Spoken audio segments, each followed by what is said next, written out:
दोस्तों, आज की कहानी में आगे बढ़ने से पहले अगर आप चैनल पर नए हैं तो चैनल को सब्सक्राइब जरूर कर लें और साथ ही बेल आइकन भी जरूर दबा दें ताकि आने वाली वीडियोस की नोटिफिकेशन आपको सबसे पहले मिल सके। तो चलिए बढ़ते हैं आज की कहानी की ओर।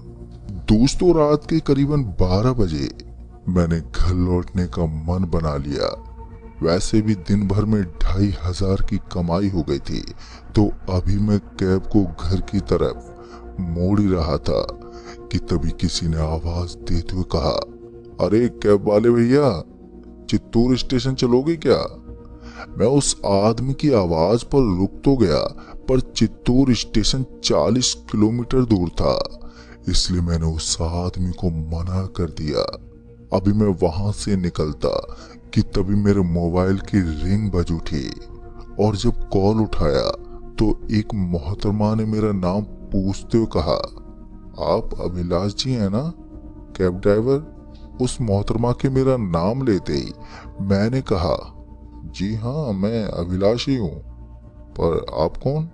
मेरे इस सवाल पर उसने मुझे जवाब देते हुए कहा, मुझे आपका नंबर बलेश्वर जी ने दिया है। वो क्या है कि मैं अभी ट्रेन में हूँ और मेरी ट्रेन रात के 1:30 बजे चित्तूर स्टेशन पहुंचेगी और मेरे पास थोड़ा सामान भी है, तो आप अगर मुझे लेने आ जाएं तो अच्छा रहेगा। वैसे भी मुझे सोन विहार सेक्टर 4 जाना है, आपके घर से 2-3 किलोमीटर ही है। मैं हैरान था कि उस मोहतरमा को मेरा पता भी मालूम था। चूंकि बलेसर काका ने मेरा नंबर दिया था तो ऐसे में मना भी नहीं कर सकता था, लिहाजन मैंने हाँ कह दिया।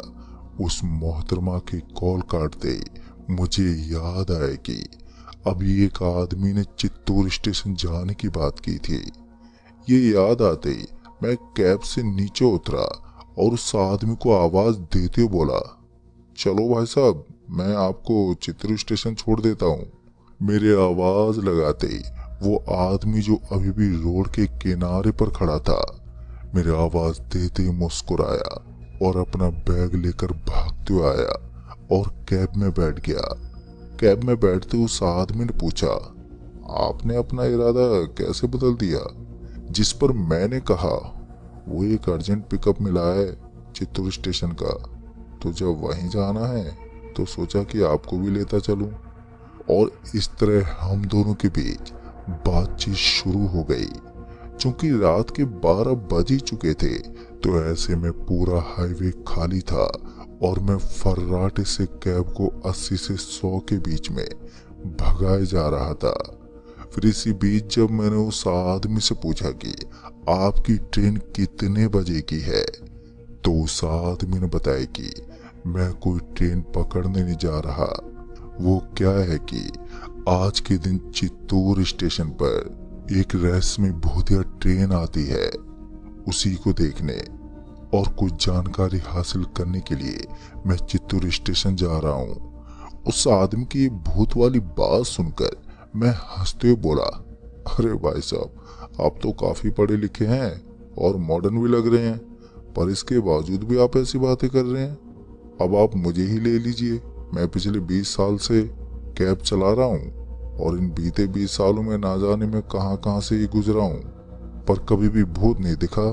मेरे इतना कहते उस आदमी ने मुझे जवाब देते हुए कहा, ये तो अच्छी बात है कि आपका सामना कभी भूतों से नहीं हुआ, पर इसका ये मतलब बिल्कुल नहीं है कि भूत होते ही नहीं है। अगर आप चाहो तो मैं आज आपको भूत दिखा सकता हूँ, पर अगर आपने हाँ बोला तो फिर आपको हर रोज भूत दिखेंगे। इतना बोलकर वो आदमी जोर से हंसने लगा। वहीं मैं थोड़ा घबरा गया और मेरी घबराहट की वजह थी उसके आंखों की चमक, जो बता रही थी कि वो जो भी कह रहा है वो 16 आने सच है। पर इसके बावजूद मैं मूर्खता का परिचय देते हुए उस आदमी से बोला, हाँ क्यों नहीं, बिल्कुल दिखाइए, आखिर मैं भी तो देखूं कि भूत होते कैसे हैं। मेरे मजाकिया अंदाज में जवाब देते ही वो आदमी समझ गया कि भले ही मेरी जुबान पर हाँ है, पर अंदर से तो मैं ना ही बोल रहा हूँ। इसलिए उस आदमी ने आगे कहा कि आप इन सब चक्रों में ना ही पड़ो तो बेहतर रहेगा। वैसे भी ये चीजें जितनी दूर रहें उतनी अच्छी होती हैं।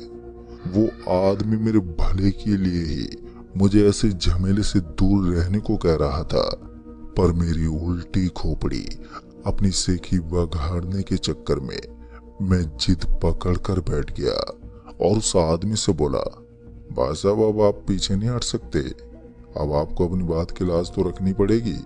मेरे बार बार उकसाने के चलते वो आदमी भी मान गया और बोला, चलो फिर स्टेशन पर ही तुम्हें भूत दिखाता हूँ। ये बोलकर वो आदमी खामोश हो गया और वहीं दूसरी ओर मैं कैब ड्राइविंग करते हुए ये सोचने लगा कि अब स्टेशन पर क्या होगा।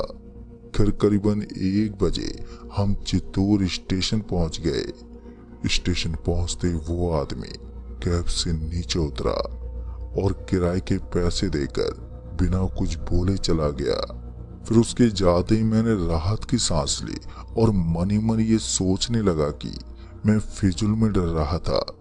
खैर अपने मन की मुस्कान के साथ मैंने कैब को पार्किंग में लगाया और स्टेशन के भीतर दाखिल हुआ। चूंकि रात के 1 बज रहे थे तो ऐसे में ज्यादातर स्टेशन के हिस्सों में खामोशी ही थी।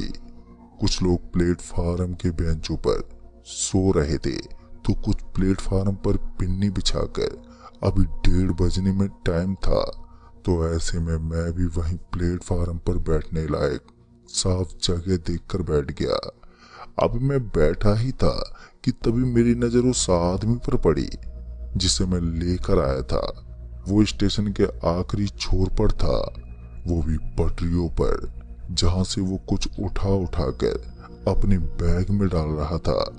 फिर करीबन 5 मिनट बाद वो आदमी प्लेटफार्म पर वापस लौट आया और वहीं लेट गया। उस आदमी की हरकतें मेरे समझ से बाहर थी।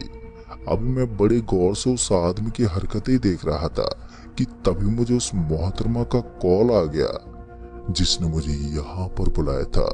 फोन उठाते ही वो औरत बोली, मैं बस पहुंचने वाली हूँ, आप प्लेटफार्म पर ही रहना। इतना बोलकर उस मोहतरमा ने कॉल काट दिया। अभी मैं मोबाइल अपनी जेब में रख रहा था कि तभी वो आदमी जो मेरे साथ आया था एकदम से मेरे सामने आ गया और मुस्कुराते बोला, तुम्हें तो भूत देखना था ना, पर तुम्हारे पीछे तो लाके लग गया है। हो सकता है कि ये रात तुम्हारी जिंदगी की आखिरी रात हो। दोस्तों उस आदमी की बात से मैं काफी ज्यादा डर गया था, पर मैंने अपना डर जाहिर नहीं होने दिया और अपने डर को छुपाते हुए उस आदमी से बोला, अब मैं आपकी बातों में नहीं आऊंगा भाई साहब, मुझे मालूम है आप सिर्फ मुझे डराने की कोशिश कर रहे हो और कुछ नहीं है। मैं अभी उस आदमी को जवाब ही दे रहा था कि तभी उसने बोला कि जिस औरत ने तुम्हें यहाँ पर बुलाया है वो औरत कब की मर चुकी है और उसकी लाश पर लाके का कब्जा है। अगर तुम उस औरत को लेकर यहाँ से निकले तो वो तुम्हें जरूर मार डालेगी। अगर तुम्हें मेरी बात पर यकीन नहीं है तो बलेश्वर काका से पूछ लो, उन्होंने सच में किसी औरत को नंबर दिया था। उस आदमी के इतना सब कहते ही मैं सोच में पड़ गया, क्योंकि मैंने तो ना ही उस औरत के बारे में कुछ बताया था और ना ही बलेश्वर काका के बारे में। फिर इतना सब कुछ इस आदमी को कैसे मालूम? यही सोचकर मैंने बलेश्वर काका को कॉल किया, पर उनका फोन नेटवर्क क्षेत्र से बाहर बता रहा था। ऐसे में उनसे बात नहीं हो पाई। पर वो आदमी जो मुझे आने वाले खतरे से सावधान करने की कोशिश कर रहा था, फोन ना लगने पर बोला, अगर तुम्हें मेरी बात पर विश्वास नहीं है तो कोई बात नहीं, पर अपनी सुरक्षा के लिए तुम उस औरत से किराए के तौर पर उसका एक बाल मांग लेना। अगर वो बाल ना दे तो तुम उसे अपने खुले बालों को बांधने को कहना। वैसे तो वो अपने खुले बालों को बांधने की जगह तुम्हें एक बाल तोड़कर दे देगी। अगर वो ऐसा करती है तो तुम उस बाल में 3 गांठें मारकर अपनी जेब में रख लेना, फिर कैब में बैठना। पूरे रास्ते वो औरत तुमसे यहाँ वहाँ की बातें करना चाहेगी। हो सकता है वो तुम्हारे बीवी बच्चों को भी कुछ ऐसी बात करे जो तुम्हारे सिवा कोई नहीं जानता, पर तुम अपना मुंह बंद ही रखना और जब उस औरत की मंजिल आ जाए तो कैब रोकना और उसके उतरते ही इंतजार करना कि वो चली जाए। अगर वो औरत कैब रोकने के बाद भी कैब से ना उतरी तो तुम वो उसका बाल अपनी जेब से बाहर निकालना और अपने दांतों के बीच रखकर उसे चबाने लगना। तुम्हारे ऐसा करते ही वो दर्द से चीखने लगेगी और तुरंत ही कैब से नीचे उतरकर भाग जाएगी। और फिर उसके बाद कैब से उतरते ही तुम भी वहां से फौरन ही निकल जाना और जब घर पहुंच जाओ तो वो बाल मुंह से निकाल कर किसी भारी चीज के नीचे रख देना। अगर तुम ये कर पाए तो आगे क्या करना है वो तुम्हें मैं मिलकर बताऊंगा। दोस्तों, इतना बोलकर वो आदमी वहां से चला गया और उसके जाने के बाद मैं इस असमंजस में पड़ गया कि आगे क्या करूं। उस आदमी की बात मानकर चुपचाप लौट जाऊं या फिर उसकी बात को नजरअंदाज करके उस मोहतरमा से मोटा किराया वसूल करूं। अभी मैं इन्हीं दो विचारों में उलझा हुआ था कि तभी एक ट्रेन दनदनाती हुई स्टेशन पर दाखिल हुई। उस ट्रेन के प्लेटफार्म पर लगने के कुछ ही देर बाद एक मोहतरमा ने मुझे आवाज देते हुए कहा, कैब वाले भैया इधर देखो। उस मोहतरमा की आवाज सुनते ही जब मैंने उसकी तरफ देखा तो वो ट्रेन के बोगी के गेट पर खड़ी मुझे बुलाती हुई नजर आई और जब मैं उसके पास पहुंचा तो मैं ये देखकर हैरान हो गया कि उस मोहतरमा के बाल बहुत ही ज्यादा लंबे थे, साथ ही वो बहुत ही खूबसूरत भी थी। मेरे ट्रेन के गेट पर पहुंचते ही उस औरत ने बोला, आप ऐसे क्या देख रहे हैं, चलिए सामान उतारने में मेरी मदद करिए। उस वक्त ना जाने मुझे ऐसा क्या हो गया था कि मैं चुपचाप उसकी बात माने जा रहा था।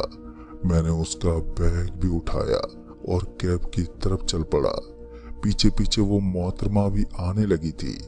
जैसे ही मैंने कैब में उसका बैग रखा तो वैसे ही बलेश्वर काका का फोन आ गया और जब मैंने उन्हें उस मोहतरमा के बारे में बताया तो उन्होंने कहा कि उन्होंने किसी को मेरा नंबर नहीं दिया है। अब ये सुनकर मैं हक्का बक्का रह गया, जिसके चलते मुझे उस आदमी की बात याद आ गई। मैं अभी यही सब सोच रहा था कि इस मोहतरमा को कैसे मना करूं कि तभी वो मोहतरमा बोली, जल्दी करो भैया देर हो रही है। वैसे तो वो मोहतरमा आम इंसान ही लग रही थी, पर उसकी खुली जुल्फें बार बार मेरे जहन में खौफ पैदा कर रही थी। पर किसी तरह मैंने हिम्मत जुटाई और उस मोहतरमा से कहा, चलने से पहले किराए की बात कर लेते हैं।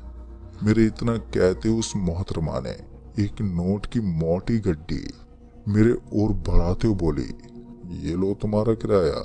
उस नोट की गड्डी देखकर मेरी आंखें चमक उठी, पर मुझे पता था कि ये चमक कल सुबह की रोशनी देखने नहीं देगी। लिहाजा मैंने उस मोहतरमा से कहा, मैं आपसे पैसे नहीं ले सकता, आप बस अपने इन खुले केसों को बांध लें, मेरे लिए इतना ही काफी होगा। इतना कहते वो मोहतरमा बोली, ये क्या बात हुई भला, वैसे भी मैं अपने बालों को कभी नहीं बांधती, तो आज क्यों बांधूं। उस मोहतरमा के इनकार करते ही मेरा शक पुख्ता हो गया और शक के पुख्ता होते ही मेरा दिल और भी जोरों से धड़कने लगा। पर मैंने थोड़ी और दिलेरी दिखाई और उस मोहतरमा से बोला, ठीक है फिर आप मुझे अपना एक बाल तोड़कर मुझे दे दो, उसे ही मैं कैब का भाड़ा समझ कर रख लूंगा। मेरे एक बाल तोड़कर देने वाली बात पर वो मोहतरमा थोड़े खिसिया गई और थोड़ा भड़कते बोली, तुम क्या कोई तांत्रिक वांत्रिक हो जो मेरे बाल के पीछे पड़े हो, चुपचाप से चलो नहीं तो अच्छा नहीं होगा। उसके भड़के हुए रूप को देखकर मैं अंदर से कांप तो रहा था, पर बात जान की थी तो मैं अपनी बात पर डटा रहा और उस मोहतरमा को साफ कह दिया कि अगर वो मेरी बात नहीं मानेगी तो मैं उन्हें ड्रॉप नहीं करूंगा। कुछ और देर की बहसबाजी के बाद वो मोहतरमा मुझे अपना एक बाल तोड़कर देने को तैयार हो गई और फिर जैसे उस मोहतरमा ने मुझे अपने सर का एक बाल दिया तो मैंने फौरन ही उसमें उस आदमी के कहे अनुसार 3 गांठ मारकर अपनी जेब में रख लिया। यूं तो मैं चाहता था कि वो मेरी बात न माने और चुपचाप चली जाए, पर ऐसा नहीं हुआ। खैर, अब तक मैंने उस आदमी की हर बात को अच्छे से मन में बैठा लिया था। फिर जब मैं उस मोहतरमा को लेकर चित्तौड़ स्टेशन से बाहर निकला तो कुछ दूर आते ही वो मोहतरमा यहाँ वहाँ की बातें करने लगी। जैसा कि उस आदमी ने मुझे पहले बता दिया था, इसलिए मैं उसके किसी भी बात का जवाब नहीं दे रहा था। साथ ही मैं कैब को मैक्सिमम स्पीड पर चला रहा था ताकि मैं मंजिल तक जल्दी से पहुंच जाऊं। वहीं दूसरी तरफ वो मोहतरमा मुझसे बात करने की पूरी कोशिश किए जा रही थी। फिर जब उसे लगा कि मैं उसकी बात में नहीं आने वाला तो उसने अगला दाव खेला और मुझसे बोला, सामने देखो, ये तो तुम्हारी बेटी गौरी है ना। उसके ये कहते ही जब मैंने सामने देखा तो सच में मुझे मेरी बेटी हाईवे के बीचों बीच खड़ी हुई नजर आई।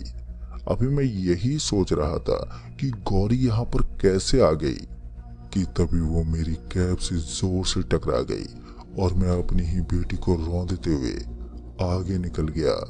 अब तक मेरे आंखों में आंसू भी भर आए थे, पर मुझे इतना मालूम था कि मेरी बेटी घर पर सही सलामत है। उस मंजर से मैं अभी बाहर भी नहीं आया था कि मुझे कुछ बदमाश नजर आए जो किसी औरत के साथ जबरदस्ती कर रहे थे। अभी मेरी नजर उन पर पड़ी ही थी कि तभी पीछे बैठी मोहतरमा बोली, अपनी बीवी को नहीं बचाओगे? उस मोहतरमा के ये कहते जब मैंने गौर किया तो वो औरत जिसके साथ गुंडे जबरदस्ती कर रहे थे वो कोई और नहीं बल्कि मेरी बीवी कंचन थी। पर मैं फिर भी नहीं रुका और सीधे कैब वहीं रोकी जहां पर उस मोहतरमा को उतरना था। मैं उसके कैब से उतरने का इंतजार करने लगा और फिर जब वो नहीं उतरी तो मुझे लगा कि वो ऐसे नहीं जाएगी, और ये सोचकर जब मैंने जेब से उसका बाल निकालने के लिए जेब में हाथ डाला तो वो एकदम से गायब हो गई। उसके गायब होते ही मैं घर पहुंचा और उस बाल को संदूक के नीचे रख दिया, जिसके बाद से आज तक वो मोहतरमा नजर ही नहीं आई और मेरी बीवी और बच्चे भी अब ठीक हैं। अगर उस रात वो आदमी नहीं मिलता तो दोस्तों शायद आज मैं इस दुनिया में नहीं होता। तो दोस्तों इस कहानी में बस इतना ही। तो चलिए लेकर चलता हूँ आज की एक और डरावनी भूतिया घटना की ओर। दोस्तों मेरा नाम रामचंद्र मेहरा है। मैं एक पत्रकार हूँ, या शायद कहना चाहिए एक ऐसा इंसान जो अब सिर्फ अपनी कहानियों के सहारे जी रहा है। ये जो मैं लिख रहा हूँ ये कोई खबर नहीं, कोई लेख नहीं है, ये मेरी आप बीती है। एक ऐसी रात की कहानी जिसने मेरी जिंदगी को हमेशा के लिए बदल दिया। मैं नहीं जानता कि आप इसे पढ़कर क्या सोचेंगे। शायद आप इसे एक काल्पनिक कहानी समझेंगे, शायद इसे एक पागल आदमी की बकवास, लेकिन मेरे लिए ये सच है, उतना ही सच जितना कि मेरे सीने में धड़कता हुआ ये दिल। दोस्तों ये बात उस रात की है जब मैं देहरादून से कोलकाता जा रहा था। साल था सन 2025 और महीना था मई का। गर्मी भी उस वक्त अपने चरम पर थी, लेकिन उस रात आसमान में बादल छाए हुए थे और हवा में एक अजीब सी ठंड भी थी। मैंने अपनी सीट स्लीपर कोच की S4 बोगी नंबर 23 पर तुरंत ही कब्जा कर लिया था। उस वक्त मेरे पास एक छोटा सा बैग भी था जिसमें कुछ कपड़े, मेरा लैपटॉप और माया की एक पुरानी तस्वीर थी। जी हाँ दोस्तों, माया मेरी पत्नी, वो जो अब इस दुनिया में नहीं थी। तभी ट्रेन रात के ठीक 10 बजे देहरादून स्टेशन से चली। मैं उस वक्त खिड़की के पास बैठा बाहर देख रहा था। अंधेरा इतना घना था कि शीशे में सिर्फ मेरा चेहरा ही दिख रहा था। मेरी आंखों के नीचे काले घेरे थे और चेहरे पर वो थकान थी जो सिर्फ जिंदगी से हारने वालों के पास होती है। मैं उस रात एक असाइनमेंट के लिए कलकत्ता जा रहा था, कुछ स्थानीय नेताओं के भ्रष्टाचार की खबर पर काम करने के लिए। लेकिन सच कहूं तो मुझे उस खबर से कोई मतलब ही नहीं था। मैं बस भाग रहा था अपनी माया की यादों से, अपने खाली घर से और शायद खुद से। बस यही एक वजह थी जिससे कि मैं दूर जाना चाहता था। पर बोगी में माहौल वैसा ही था जैसा हर स्लीपर कोच में होता है। कुछ लोग खाना वगैरह खा रहे थे तो कुछ मोबाइल पर वीडियो देख रहे थे और कुछ पहले से अपनी बर्थ पर सोने की कोशिश कर रहे थे। मेरे सामने वाली सीट पर एक मोटा सा आदमी बैठा था जिसने अपनी शर्ट के बटन खोल रखे थे और वो पसीने से तरबतर था। वो बार बार अपने फोन पर किसी से बहस कर रहा था, कह रहा था, हाँ भाई माल तो पक्का है लेकिन पेमेंट पहले चाहिए। पर मैंने उसकी बातों को अनसुना कर दिया। मेरे बगल में एक औरत भी थी, शायद वो 40 से 45 साल की होगी, जो अपनी बेटी के साथ थी। एक छोटी सी बच्ची जो बार बार अपनी माँ से पूछ रही थी कि मम्मी हम कब पहुंचेंगे। वहीं एक और बोगी के एक कोने में एक साधु भी बैठा था जिसका चेहरा झुर्रियों से भरा था और उसकी दाढ़ी इतनी लंबी थी कि वो उसकी गोद में फैल रही थी। उसने भगवा रंग के कपड़े भी पहने हुए थे और उसके गले में एक मोटी सी रुद्राक्ष की माला थी। वो अपनी जगह पर चुपचाप बैठा था लेकिन उसकी आंखें, उनमें कुछ था, एक ऐसी चमक जो मुझे बेचैन कर रही थी। वो बार बार मेरी तरफ देखता और फिर अपनी माला को उंगलियों में घुमाने लगता। लेकिन फिर कुछ देर के बाद रात के 11 बजे एक टीटी आया जिसका नाम था रमेश बाबू। मोटा सा चश्मा और चेहरे पर वो मुस्कान जो हर टीटी की पहचान होती है। उसने सबके टिकट चेक किए और मेरे पास आकर बोला, साहब आपका टिकट तो कंफर्म है लेकिन ये बैग थोड़ा नीचे रख लीजिए, स्पेस चाहिए यहाँ से निकलने के लिए। ये सुनते ही मैंने हल्के से हंसकर अपना बैग नीचे सरका दिया। तभी उस टीटी ने फिर पूछा, कहाँ पर जा रहे हैं आप? तभी मैंने बोला कि जी कलकत्ता। अभी वो कुछ और कहने वाला था कि तभी बोगी के दूसरे छोर से किसी ने उसे पुकारा और वो टीटी वहां से चिल्लाते हुए चला गया। अब रात भी गहराने लगी थी और बोगी की लाइट्स भी धीमी हो गई थी और अब सिर्फ नीली रात वाली लाइट ही जल रही थी। उस वक्त मैंने अपनी बर्थ पर लेटने की कोशिश भी की लेकिन मुझे नींद ही नहीं आ रही थी। और फिर थोड़ी देर के बाद बाहर बारिश भी शुरू हो गई थी जिस वजह से खिड़की पर पानी की बूंदें टपक रही थी और हवा में एक अजीब सी गंध फैल गई थी, मानो जैसे कुछ सड़ रहा हो। तभी मैंने सोचा शायद बोगी के किसी कोने में कोई खाना छोड़ गया होगा। अभी मैं यही सब सोच रहा था कि तभी मुझे कुछ अजीब सा लगा। बोगी में एकदम सन्नाटा सा छा गया था, ना कोई खर्राटे की आवाज और ना तो बच्चे की आवाज और ना ही मोबाइल की टिक टिक की आवाज थी। तभी मैंने उठकर इधर उधर देखा तो सब लोग सो रहे थे लेकिन शायद कुछ गड़बड़ थी। तभी मैंने उस मोटे से आदमी की ओर देखा जो मेरे सामने बैठा था। वो अपनी बर्थ पर लेटा हुआ था लेकिन उसकी आंखें पूरी तरह से खुली हुई थी, यानी कि वो पलक भी नहीं झपक रहा था। उसका मुंह भी थोड़ा खुला हुआ था और उसकी छाती वो तो बिल्कुल भी हिल ही नहीं रही थी, जिस वजह से मेरा दिल जोर से धड़कने लगा। तभी मैंने उस औरत को देखा जो अपनी बेटी के साथ थी। वो भी उसी तरह लेटी थी। उसकी बेटी का हाथ उसकी गोद में था लेकिन उन दोनों की भी आंखें खुली हुई थी। तभी मैंने बोगी में एक नजर दौड़ाई तो हर एक इंसान उसी तरह लेटा था, आंखें खुली, चेहरा भावहीन और शरीर बिल्कुल स्थिर, जिस वजह से डर के मारे अब मैं अपनी बर्थ से नीचे कूद पड़ा। मेरे हाथ पांव कपकपा रहे थे जिस वजह से मैंने धीमी आवाज में पुकारा, अरे कोई है क्या, मेरी मदद करो। पर मेरा कोई फायदा नहीं हुआ।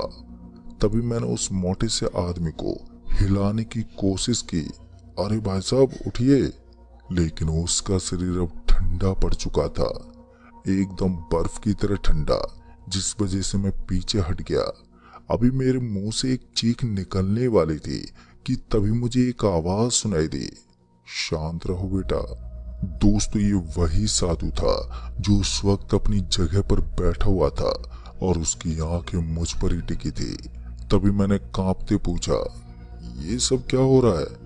इस पर वो हल्का सा मुस्कुराया और बोला, ये रात का सफर है और ये बोगी ये अब हमारी नहीं है। उस वक्त उसके शब्द मेरे कानों में तेजी से गूंज रहे थे। तभी मुझे एक और चीज दिखी। उस मोटे आदमी की उंगलियां वो हल्के हल्के से हिल रही थी और फिर उसका सिर धीरे धीरे मेरी तरफ घूमा, जिससे उसकी खुली आंखें मुझ पर टिक गई और मैं चीख पड़ा। और वो मेरी दर्द भरी चीख बोगी के सन्नाटे में चारों ओर गूंज गई। मेरे पैरों तले अब जमीन खिसक रही थी। वो आदमी जिसका शरीर अभी कुछ पल पहले बर्फ की तरह ठंडा था और वो धीरे धीरे अपनी बर्थ से उठ रहा था। उसका सिर एक अजीब से कोण पर झुका हुआ था, जैसे कोई कठपुतली हो जिसे कोई अदृश्य डोर से खींच रहा हो। मैं एकदम से पीछे हटा, जिससे मेरी पीठ बोगी की दीवार से टकरा गई, पर मेरे मुंह से शब्द नहीं निकल रहे थे। सिर्फ एक डर था जो मेरे पूरे वजूद को जकड़ रहा था। तभी उस साधु की आवाज एक बार फिर से गूंजी, बेटा भागने से कुछ नहीं होगा। अब ये सुनते ही मैंने उसकी ओर देखा तो वो साधु अभी भी अपनी जगह पर बैठा हुआ था। उसकी उंगलियां रुद्राक्ष की माला पर चले जा रही थी। उसकी आवाज में एक अजीब सा सुकून था जो इस भयावह माहौल में और भी डरावना लग रहा था। तभी उस साधु ने धीरे से कहा, ये अब इंसान नहीं है, इनके शरीर में कुछ और है। अब ये सुनते ही मैंने कांपते हुए पूछा, क्या मतलब है आपका? पर मेरी नजर अभी भी उस मोटे आदमी पर ही थी जो अब पूरी तरह खड़ा हो चुका था। उसका मुंह अभी भी खुला हुआ था और उसकी आंखों में कोई भाव नहीं था, सिर्फ एक खालीपन। तभी मुझे बोगी में और भी हलचल दिखी। वो औरत जो अपनी बेटी के साथ थी, अब उसका शरीर भी हिल रहा था। उसकी बेटी की छोटी सी उंगलियां हवा में लहरा रही थी, जैसे कोई कीड़ा रेंग रहा हो। मैंने साधु की तरफ देखा और बोला, ये क्या हो रहा है? ये लोग ये मरे नहीं है, लेकिन इनके शरीर ये ठंडे थे। मेरी आवाज में घबराहट साफ झलक रही थी। तभी उस साधु ने एक गहरी सांस ली और फिर बोला, ये मरे नहीं है, लेकिन ये जिंदा भी नहीं है। इनके शरीर अब किसी और के कब्जे में है। इस बोगी में एक शक्ति है जो रात के सफर में जाग उठती है, और ये शक्ति ये भूखी है। तभी मैंने फिर से पूछा, कैसी शक्ति? लेकिन तभी उस मोटे से आदमी ने एक कदम मेरी तरफ बढ़ाया। उसका पैर जमीन पर पड़ा और एक अजीब सी आवाज आई, जैसे हड्डियां चटक रही हों। मैंने अपने बैग को कसकर पकड़ा और अपने सामने ढाल की तरह रख लिया। तभी एक और आवाज गूंजी, रामचंद्र। ये आवाज मुझे जानी पहचानी सी लगी, और जब मैंने पलट कर देखा तो बोगी के दरवाजे के पास, जहां नीली लाइट की मंद उजाला था, उसमें एक आकृति खड़ी हुई दिखी जो माया की तरह थी। मेरी माया। उसने वही नीली साड़ी पहनी थी जो मैंने उसे आखिरी बार पहने देखा था। उसका चेहरा वैसा ही था, वही गहरी आंखें, वही मुस्कान, लेकिन उसकी त्वचा वो अस्वाभाविक रूप से पीली थी और उसकी आंखों में एक अजीब सी चमक थी। उसे देखते मैंने धीरे से फुसफुसाया, माया तुम यहाँ पर? ये कहते हुए मेरा दिल जोर जोर से धड़क रहा था। तभी वो धीरे से मुस्कुराई, लेकिन उसकी मुस्कान में कुछ गलत था, और उसी मुस्कान के साथ एक हल्की सी भारी आवाज मेरे कानों में गूंज उठी, रामचंद्र तुम्हें यहाँ नहीं होना चाहिए, ये जगह तुम्हारी नहीं है। दोस्तों उसकी आवाज में एक अजीब सी ठंडक थी, जैसे हवा में सर्दी घुल गई हो। तभी मैं उसकी तरफ बढ़ा, लेकिन उस साधु ने मेरे कंधे पर हाथ रखकर मुझे रोक लिया और फिर एकदम से बोला, रुक जाओ बेटा, वो तुम्हारी पत्नी नहीं है, वो सिर्फ एक छवि है, वो शक्ति का जाल। उसके ऐसा करते मैंने उस साधु की तरफ गुस्से से देखा और बोला, छवि ये मेरी माया है, मैं उसकी आवाज को पहचानता हूँ। तभी उस साधु ने अपनी माला को और तेजी से घुमाया और कहा, तुम्हें जो दिख रहा है वो सच नहीं है। ये शक्ति तुम्हारे मन को पड़ रही है। ये तुम्हारी कमजोरी को हथियार बना रही है। तभी माया की आकृति धुंधलाने लगी और उसकी जगह एक काला साया उभरा। वो साया बोगी की छत तक फैल गया और उसमें से एक भयानक सीटी की आवाज आई, जिससे मेरे कानों में दर्द होने लगा और मैंने अपने सिर को पकड़ लिया। उस मोटे आदमी और बाकी यात्रियों के शरीर अब और भी तेजी से हिलने लगे। वो सब मेरी तरफ बढ़ रहे थे और जैसे वो सभी मेरे पास आने लगे कि तभी उस साधु ने जोर से चिल्लाया, रामचंद्र भागो यहाँ से।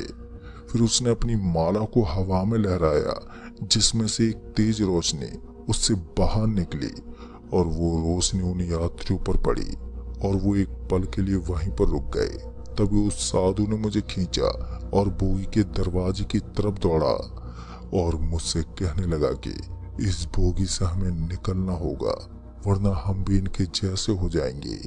मैं उस साधु की इस बात से हड़बड़ा गया और उस साधु के साथ उस बोगी से बाहर की ओर दौड़ा। लेकिन मेरी फूटी किस्मत कि मेरा पांव एकदम से उस बोगी के सीढ़ी से फिसल गया, जिससे मेरे माथे में जोर से पटरी ऊपर बिछी बजरी घुस गई और एक गहरे जख्म के साथ तेज खून बहने लगा। खून इतना ज्यादा बह गया था कि मेरी आंखों के सामने धुंधलापन छा गया और मैं कब बेहोश हो गया मुझे पता ही नहीं। पर जब मेरी आंख खुली तो मैं वहीं के एक छोटे से गांव में एक चारपाई पर लेटा हुआ था और मुझे एक वैद्य मेरे माथे पर पट्टी कर रहा था। फिर कुछ दिन तक मैं उसी गांव में रहा और जब मैंने अपनी घटना उन सभी गांव वालों के साथ शेयर की तो उन्होंने कुछ भी नहीं बताया, जिससे मेरे साथ हुआ ये हादसा बस एक राज बनकर ही रह गया। दोस्तों, पर कुछ दिनों के बाद मैं सही सलामत अपने घर वापस आ गया। तो दोस्तों, इस कहानी में बस इतना ही। कहानी आपको पसंद आई हो तो वीडियो को लाइक शेयर कमेंट जरूर कर दें। तो मैं आपका दोस्त राजकुमार जल्द ही मिलूंगा ऐसी एक और भूतिया कहानी के साथ। तब तक के लिए बाय एंड टेक केयर।